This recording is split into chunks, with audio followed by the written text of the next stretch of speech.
오늘은 우리가 아는 바와 마찬가지로 2020년의 감사주일입니다. G.K. 체스터턴은 감사는 어머니의 모습입니다 라고 표현을 했습니다. 예수님께서 우리에게 가장 원하시는 것은 항상 감사하는 태도를 갖는 것입니다. 다윗은 시편 30편 11절로 12절을 통하여 이렇게 말씀했습니다. 우리 다 같이 한번 읽어보겠습니다. 주께서 나의 슬픔이 변하여 내게 춤이 되게 하시며 나의 베옷을 벗기고 기쁨으로 띠띠우셨나이다. 이는 잠잠하지 아니하고 내 영광으로 주를 장성하게 하심이니 여호와 나의 하나님이여 내가 주께 영원히 감사하리이다. 아멘. 하나님께서는 우리 모두가 불평과 불만을 하기보다는 감사의 빛이 우리로부터 넘쳐나기를 원하셨습니다. 우리는 때때로 먹는 것과 마시는 것과 입는 것도 더 나아가서 매일매일 눈을 뜨고 호흡하는 모든 것을 당연하게 생각을 합니다. 그러나 하나님께서는 그것까지도 감사하는 삶을 살라고 교훈하시고 계시는 것입니다. 감사가 우리 그리스도인들에게 가장 중요한 덕목인 데에는 두 가지의 이유가 있다고 저는 생각을 합니다. 먼저 감사는 하나님을 기쁘시게 하기 때문입니다. 이 아이잭 월턴이라고 하는 사람은 우리가 감사하는 마음을 가질 때 천국에 계시는 아버지 하나님께서 감사하는 우리 마음에도 계신다 이렇게 말씀을 했습니다. 그리고 감사는 개인적 행복의 키, 즉 행복의 열쇠가 되기 때문입니다. 사랑하는 성도 여러분, 여러분 현재 얼마나 행복하십니까? 여러분 중에 목사님 저는 지금 그렇게 행복하지 못합니다 라고 불만하시는 분들이 계십니까? 그러면 여러분 모두는 행복은 우리 주변에 일어나고 있는 형편이나 사건과 직결되어 있다고 믿기 때문이라고 저는 말씀을 드릴 수가 있습니다. 그러나 전혀 그렇지 않습니다. 행복은 우리들의 사정과 형편이 아니라 우리의 마음과 태도에 달린 변수라고 하는 것을 여러분들에게 말씀을 드리고 싶은 것입니다. 그런데 누가복음 17장 11절로 14절을 보면 예수님께서 예루살렘 성으로 들어가실 때에 사마리아와 갈릴리 사이로 지나가시다가 한 촌에 들어가셔서 문둥병자 10명을 만나시게 됩니다. 이때 이들은 멀리 서서 소리 높여 예수 선생이여 우리를 불쌍히 여기소서라고 외칠 때 예수님은 그들을 보시고 제사장에게 너희들의 몸을 보이라고 하셨는데 그들은 제사장에게 가는 도중에 몸이 깨끗하게 되었다라고 했습니다. 비록 문둥병은 어떤 접촉, 어떤 행위에 의해서 전염되는 병은 아니지만 그 당시 문둥병자는 현대 에이즈나 코로나19처럼 무서운 불치병으로 간주되고 있었습니다. 이 병은 서서히 사람들의 근육을 먹어치우고 손과 발가락과 콧등이 떨어져 나가게 되고 이 병의 환자들은 공포의 대상이 되어 코로나19 환자처럼 사회로부터 완전히 격리되어야 했습니다. 그리고 만약에 문둥병자들이 치료가 되었다고 생각을 하면 제사장들에게 가서 자신을 보여주어야 했고 문둥병에서 치료되었다고 하는 증서를 제사장으로부터 받아야만 사회로 되돌아올 수가 있었습니다.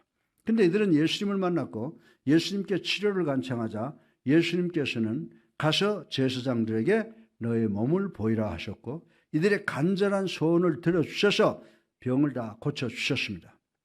여러분들은 예수님께서 사람들의 질병을 고쳐주시면서 그 병자에게 믿음을 순종으로 실천하실 할 것을 요구하신 것을 기억하시리라 믿습니다.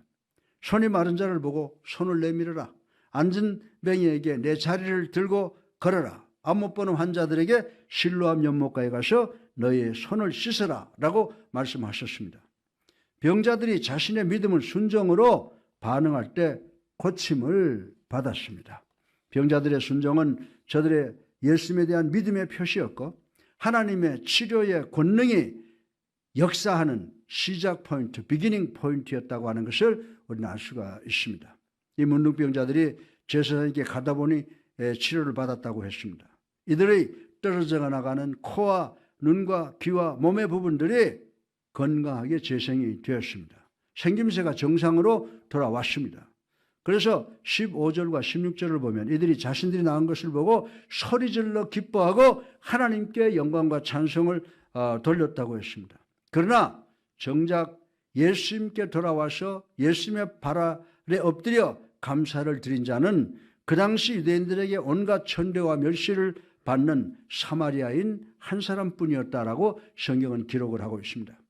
이때 17절에 보면 예수님께서 10사람이 다 깨끗함을 받지 아니하였느냐? 그 9은 어디에 있느냐라고 물으셨습니다. 이는 예수님께서 이 사마리아인 한 사람의 감사를 기뻐하셨지만 그 9사람에 대한 섭섭함이 있었던 것을 우리는 오늘 본문의 말씀을 통해서 배울 수가 있습니다. 그리고 19절에 보면 이 사마리아인에게 가라 내 믿음이 너를 구원하였는지라 라고 하시는데 그 9은 어디 있느냐라는 이 질문은 우리 현대인들에게 대단히 중요한 말씀이라고 저는 생각을 합니다. 그러면 오늘 설교의 본론으로 여러분이 감사하지 못하는 태도에 영향을 미치는 것과 여러분을 감사하게 만드는 영적 교훈 2가지에 대해서 생각을 해보고 은혜 받기를 바랍니다. 그러면 우리들이 감사하지 못하는 태도에 영향을 미치는 것이 무엇인지 먼저 생각을 해보겠습니다. 먼저 부정적인 친구들입니다. 우리 다 같이 잠언 13장 20절을 읽어보겠습니다. 지혜로운 자와 동행하면 지혜를 얻고 미련한 자와 사귀면 해를 받느니라. 아멘. 다시 말해서 여러분의 친구가 긍정적이고 감사하는 사람이라면 여러분도 그렇게 될 것이다 라고 하는 것입니다. 그러나 여러분이 여행을 하는데 늘 부정적이고 비판적이고 불평불만한 사람들과 함께 가면 여러분은 여러분의 여행을 망치고 말게 될 것이다 라고 하는 것입니다. 그래서 성경은 나쁜 친구는 선한 인격을 망치게 될 것이다 라고 말씀을 하고 있습니다. 여러분이 여러분의 직장에서 열심히 일하고 성공을 하는지, 여러분이 여러분의 집을 잘 가꾸는지, 여러분이 여러분의 친구에게 잘하는지, 여러분이 여러분의 교회에 충성을 하는지는 어떤 친구와 함께 지내는가가 관건이라고 하는 말씀인 것입니다.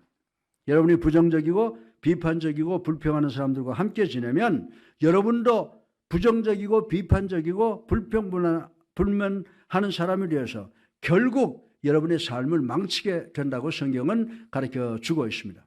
그러나 그 반대 사람들, 즉 긍정적인 사람들과 지내면 여러분은 긍정적이 되고 성공하는 사람이 될 것입니다. 이 현상이 바로 인간의 본질이요 본능이라고 성경은 우리들에게 누누이 설명을 해주고 있습니다. 그리고 감사할 줄 모르는데 영향을 끼치는 원인은 비교 분석이라고 하는 것입니다. 마태복음 20장에 예수님께서 일거리가 없는 사람을 데려다가 포도원에서 일하게 했는데 자기보다 적게 일하고 자기와 같은 품삯을 받은 것에 대하여 불평한 에피소드를 비유로 말씀하신 것을 우리는 잘 알고 있습니다. 여러분이 여러분의 삶을 여러분보다 많은 것을 가진 사람의 삶과 비교하게 되면 여러분은 감사를 상실하고 불만족한 사람으로 전락되고 말 것입니다. 왜냐하면 여러분의 시간과 소유를 남과 비교하면 여러분은 언제나 남보다 적게 가졌다고 불만스러운 생각이 들기 때문이라고 하는 것입니다. 그러나 고린도후서 10장 12절을 보세요. 우리 다 같이 한번 읽어보십시다. 우리는 자기를 칭찬하는 어떤 자와 더불어 감히 짝하며 비교할 수 없노라.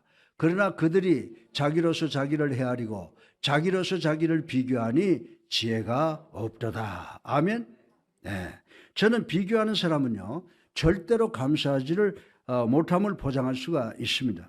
따라서 남과 우리 자신과 우리 자식과 우리 배우자들을 비교하지 마시고 늘 현재 내 손에 있는 것, 내가 소유하고 있는 것을 감사하는 우리 모두가 되기를 주님의 이름으로 축원합니다. 그러면 둘째로 우리가 어떻게 보다 더 감사하는 사람이 될 수 있습니까? 어떻게 하면 우리가 이 천대받는 사마리아인처럼 감사하고 하나님께 영광을 돌릴 수 있을까를 한번 생각해 보겠습니다. 감사하는 마음은 예수 그리스도의 마음을 닮은 것인 줄로 믿으시기 바랍니다. 따라서 저는 예수 그리스도의 인품이 우리 인격 안에 좌정하시게 하기 위한 몇 가지의 영적 교훈을 말씀을 드리려고 합니다. 먼저 여러분이 소유하고 있는 모든 것이 여러분의 것이 아니고 하나님의 것이라는 사실을 인정하시는 여러분 되시기를 주님의 이름으로 축원합니다. 야고보 선생은 이 세상에는 우리에게 속한 것은 아무것도 없다고 말씀을 했습니다. 우리는 모든 것을 하나님께로부터 빌려 쓰는 것과 마찬가지라고 말씀했습니다. 우리 다 같이 디모데전서 6장 7절을 함께 읽어보겠습니다. 우리가 세상에 아무것도 가지고 온 것이 없음에 또한 아무것도 가지고 가지 못하리니. 아멘. 그리고 언젠가는 모든 것을 하나님께 되돌려 드리게 되어 있다고 성경은 말씀을 하고 있습니다. 사랑하는 성도 여러분, 하나님께서 우리 모두에게 하나님의 세상에 살 수 있는 특권과 하나님의 소유를 누릴 수 있는 특권을 주셨다고 하는 것입니다. 그러나 하나님은 우리에게 얼마나 오랫동안 이 세상에 살 것인가와 얼마나 오랫동안 모든 것을 소유할 수 있을 것인가에 대해서 보장을 하지 않으셨다는 사실을 우리는 깨달아야 될 것입니다. 그러나 하나님께 한 발자국만 더 나가시기를 바랍니다. 하나님께서 말씀하시기를 내가 나를 믿고 의지하면 내가 너에게 영생을 주겠노라 약속하신 이 말씀을 우리는 반드시 기억해야 되는 줄로 믿으시기 바랍니다. 도대체 이런 특권이 어디에 있습니까? 따라서 우리들은 이 세상에 살면서 눈 뜰 때마다 호흡할 때까지 우리의 형편과 사건과 관계없이 세상에 살 수 있는 특권과 세상의 모든 것, 하나님의 소유를 소유할 수 있는 특권을 얻게 된 것을 감사하는 삶을 살아가야 될 줄로 믿으시기를 주님의 이름으로 축원합니다. 그리고 우리가 우리의 감사를 향상시키기 위해서는 우리보다 못한 사람을 방문하고 그들을 돕는 일에 참가하는 것입니다. 우리들이 감사하지 못하는 이유는 우리보다 나은 이웃 혹은 주변 사람과 우리 자신을 비교하기 때문이라고 저는 말씀을 드리고 싶은 것입니다. 그러나 우리는 이들을 통해서 겸손을 배우고 반대로 우리는 우리보다 어려움 속에 사는 사람 속에 들어가서 우리의 감사의 태도를 높이는 것을 배워야 한다고 말씀을 드리고 싶은 것입니다. 우리가 자녀들을 해외여행을 통해 훈련시키기 원하는 것은 우리 아이들의 견문을 넓히는 데 필요하다고 생각을 하기 때문입니다. 그러나 더 좋은 것은 우리 아이들로 하여금 우리보다 더 가난한 곳 아주 깡촌으로 배낭여행을 보내는 것이 더 유익하다고 저는 생각을 합니다. 그들이 돌아오기 전까지 자기 부모와 자기 형편에 대한 불평과 불만을 다 버리고 부모님과 부모의 집에 대한 새로운 감사를 안고 돌아오게 될 것입니다. 지난번 여름 어느 수요일날 목포에 출장을 갔었는데 그리스도교회를 찾다 보니 아주 작은 그리스도교회를 찾았습니다. 저는 시간을 지키려고 애쓰는 사람입니다. 그래서 제가 교회에 상당히 일찍 도착을 했습니다. 그리고 아무도 나를 알아보지 못하게 하기 위해서 뒤에 앉는다고 뒤에서 5번째 줄에 앉았습니다. 그런데 그 교회 교인의 수는 20명이 채 안 되는 숫자인데 시간이 다 돼서 들어오거나 시간을 지키지 않는 관계로 그들 모두가 다 제 뒷줄에 앉아 있으므로 제가 제일 앞줄에 앉게 되었습니다. 그런 가운데 30대 후반 정도 되는 목사님께서 설교를 했는데 대단히 은혜스러운 설교를 했습니다. 저는 그 예배를 통하여 많은 감동을 받았습니다. 그런데 나오는데 그 목사님이 혹시 이강평 목사님 아니십니까? 라고 물었습니다. 그래서 그렇다고 했더니 그랬군요. 진작 오시는 거 말씀해 주시면 우리 교회가 일일 부흥회에서라도 은혜 받고 주변에 좀 우리 그리스도에게 자랑을 했을 텐데 얼마나 좋았을까요? 저는 오늘 설교하면서 대단히 쫄았습니다. 라고 했습니다. 저는 그 교회에서 예배를 드리면서 생각한 것이 무엇인지 아십니까? 이 목사는 제가 30대보다 훨씬 더 설교를 잘하고 은혜스러운 목사라고 하는 것을 느꼈습니다. 그리고 저는 우리 교회 시작부터 30명이 넘은 것을 생각하게 했습니다. 그 순간 저는 교회가 적은 것에 대하여 늘 불평스러운 생각을 가졌던 것을 회개하게 되었습니다. 내 것이 넘치는 것을 느꼈습니다. 그리고 저는 오늘 아침에 우리 교회가 이렇게 은혜가 넘치는 것을 바라보며 그때를 생각해보며 또 감사를 하고 있습니다. 그리고 우리의 감사를 높이기 위해서 우리들의 불평과 불만을 철회해야 된다는 것입니다. 성경에 보면 불평과 불만은 하나님의 분노를 만들게 되는 원인이라고 말씀을 하고 있습니다. 그 예로 출애굽기를 들 수가 있습니다. 하나님은 이스라엘 민족 430년 동안 애굽에서 종로로 단 곳에서 해방시키고 홍해를 육처럼 건너가게 했습니다. 저들에게 자유를 주고 부를 주고 마실 물을 주셨습니다. 먹을 만나와 메추라기까지 주셨습니다. 그러나 저들은 계속해서 지도자 모세를 원망하고 먹을 것과 저들의 안전을 위해서 불평불만을 했습니다. 왜 우리는 허구한 날 만나와 메추라기만을 먹어야 하는가? 우리는 신선한 생선과 야채를 먹기를 원한다. 멜론과 사과와 배가 먹고 싶다. 우린 종이 되더라도 애굽에 돌아가서 이런 것을 먹는 것이 좋겠다라고 불평불만을 했다고 하는 것입니다. 그런데 성경을 보니까 하나님께서 어떻게 하셨어요?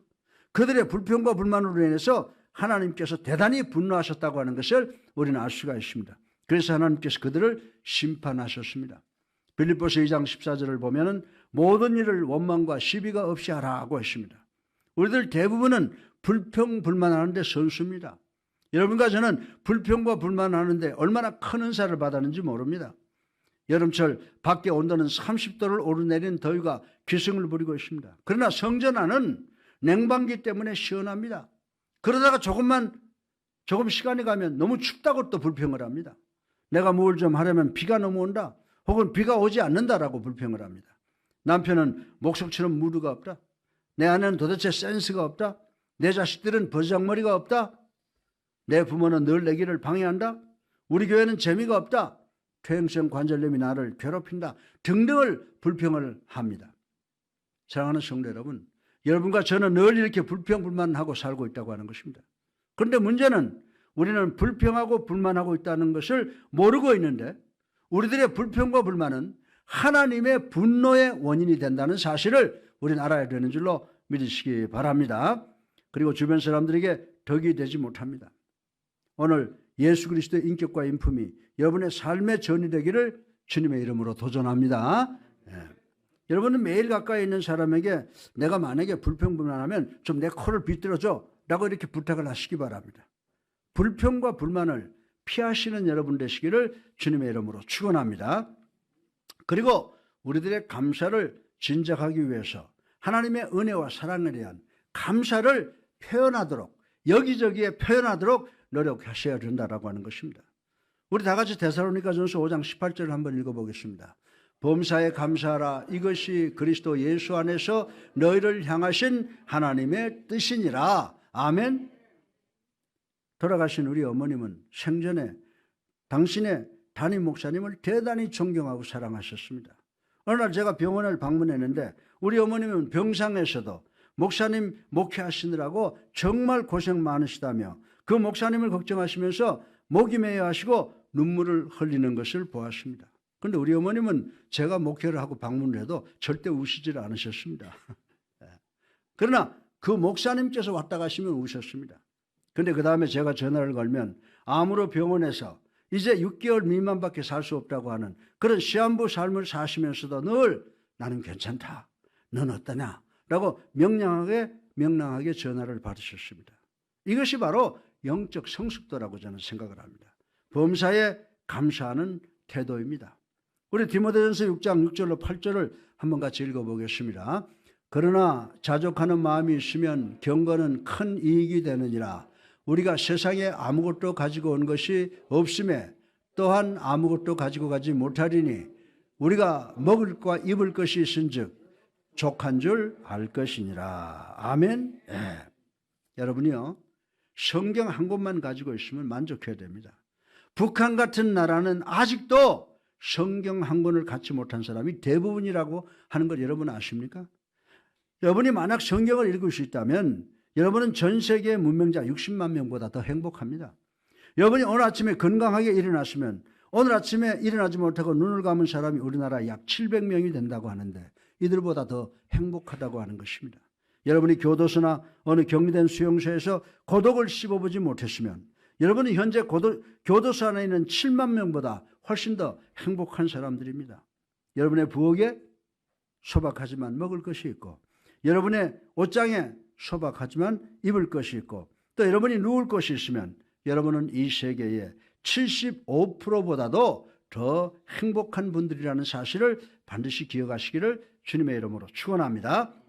또한 우리의 감사를 높이기 위해서 우리는 기쁜 삶을 살아야 된다라고 하는 것입니다. 이 디모데전서 6장 17절 우리 다 같이 한번 읽어보겠습니다. 내가 이 세대에서 부한 자를 명하여 마음을 높이지 말고 정함이 없는 재물에 소망을 두지 말고 오직 우리에게 모든 것을 후히 주사 누리게 하시는 하나님께 두며. 아멘. 우리가 하나님의 축복을 받으면 우리는 후한 마음을 갖게 됩니다.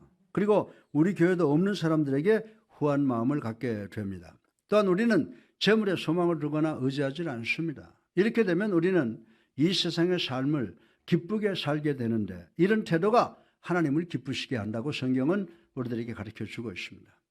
사랑하는 성도 여러분, 오늘은 2020년 추수감사절입니다. 하나님께서 여러분에게 여러분의 상상을 불허하는 복을 내려주신 줄로 믿으시기 바랍니다. 그런데 여러분은 저 사람은 나보다 키가 크고 인물이 잘생겼다. 저 사람은 나보다 더 좋은 부모, 형제, 남편, 배우자를 얻었다. 저 사람의 자녀가 내 자녀보다 훨씬 낫다. 등등을 생각을 합니다. 왜 여러분은 이렇게 자신을 들들들 볶습니까? 빌립보서 2장 14절에 보세요. 모든 일을 원망과 시비가 없이 하라고 우리에게 권면하고 있습니다. 감사하는 마음으로 기도하라고 하셨습니다.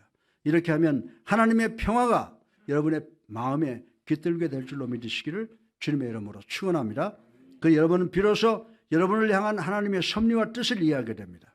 우리는 우리의 삶을 통해서 사마리아인처럼 감사하는 마음을 가져 여러분의 삶을 즐겁고 복된 그리고 천국의 소망을 가지시는 여러분 되시기를 주님의 이름으로 축원합니다. 결론으로 존 아서벅이라고 하는 유명한 사람이 쓴 당신이 원하는 삶이라는 저서의 예와 한 편을 요약해서 말씀드리고 오늘 설교를 마치겠습니다. 이 책의 주인공은 탐 스미스라고 하는 사람이었는데 어느 날 양로원을 방문을 했습니다. 양로원 입구에 들어서자 이 양로원에서 가장 비참한 형편에 있는 할머니를 한번 만났습니다. 이분은 앞을 못 보고 더 나가서 온몸에 온갖 가지 병으로 아무 일을 못하게 되어 휠체어에 반쯤 누워 있었습니다.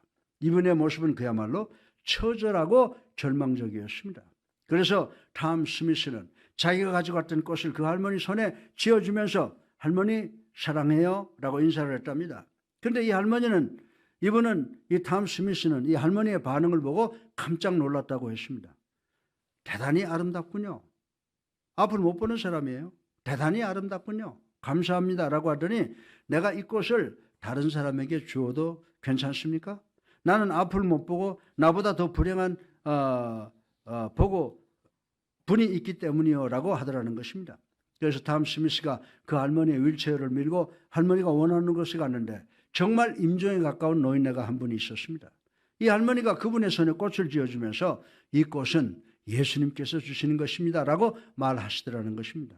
그 후에 이 탐 스미스는 양로에 갈 때마다 이 노인을 찾아보게 되었는데 이분은 어릴 때 어머니가 돌아가시고 장님이 되었는데 현재는 84살이고 이 양로원에 온 지는 25년이 된다는 것을 알게 되었고 근래에 와서는 암 마지막 기가 돼서 오늘날 한다고 하는 이야기를 들었습니다. 그래서 이 탐 스미스가 할머니에게 할머니 하루 종일 무엇을 생각하십니까? 라고 물었습니다. 그때 할머니 간단하게 Jesus Christ 예수님이지? 라고 답변을 했답니다. 그때 탐 스미스는 나는 하루 중 단 5분도 예수님을 생각하지 못하는데 라는 부끄러운 생각이 자기를 엄습해 오더라는 것입니다. 그래서 할머니 예수님에 관해서 무엇을 생각합니까? 라고 물었습니다. 이 할머니는 예수님은 나에게 참 좋으신 분이십니다. 이분은 이 세상에서 나의 전부입니다. 내가 슬퍼할 때 이 세상에 그 어떤 친구도 나를 위로할 수가 없습니다. 그래서 우리 주님께 갑니다. 그러면 우리 주님께서 나를 기쁘고 즐겁고 소망을 갖게 합니다. 힘을 갖게 합니다. 예수님은 나의 진실한 친구입니다 라고 간증을 했다고 하는 것입니다. 사랑하는 성도 여러분, 이 할머니는 현실을 피하고 거부하는 분이 아니었습니다. 이분은 예수님에 의해서 인격과 인품이 변화된 분이었습니다. 이분은 가난과 앞을 못 봄과 이제 암에 걸려 있어 마지막 시한부 인생을 살아가면서도 남을 배려하는 빛난 인격과 인품을 갖고 있습니다. 왜 그랬을까요? 이분은 예수님에 의해서 감사하는 마음과 태도를 가졌기 때문인 줄로 믿으시기 바랍니다. 여러분도 금년 감사주의를 맞이하여 감사하는 마음으로 하나님께서 기뻐하시는 성도들이 되셔서 이 땅에서도 또 하늘나라에서도 엄청난 복을 받는 여러분 되시기를 주님의 이름으로 축원합니다.